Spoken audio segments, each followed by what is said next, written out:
You brought up the issue of, does this change his mind about cooperation? The question is, what does the president, how does he react to this? Let me go to Kristen Welker, our White House correspondent there. Kristen, I think we're all still recovering from that breathtaking scrum sort of impromptu press conference that you were in the middle of there with the president.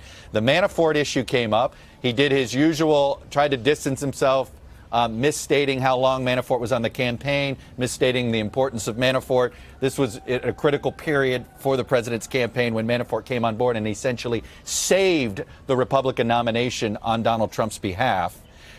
Will the president start considering pardons? The president wants to shut down the Mueller probe. Is this an instigator for him, Kristen?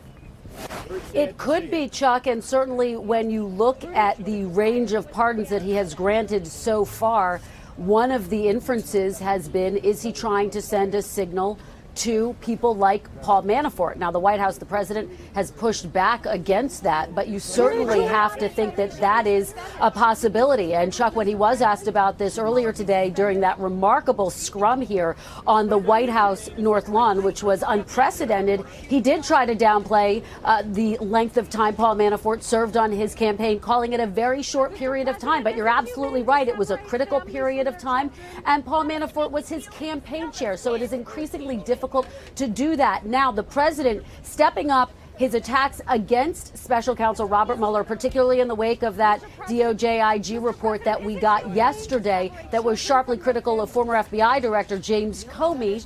The president today pressed on whether he's going to suspend Robert Mueller. That's something that his attorney, Rudy Giuliani, has said should happen. He said no. He indicated he doesn't have any plans to do that, Chuck, but certainly some very sharp words for Robert Mueller today. And what we are witnessing with Paul Manafort likely only underscores and gets under his skin that much more. So I would expect we see those attacks just continue, Chuck.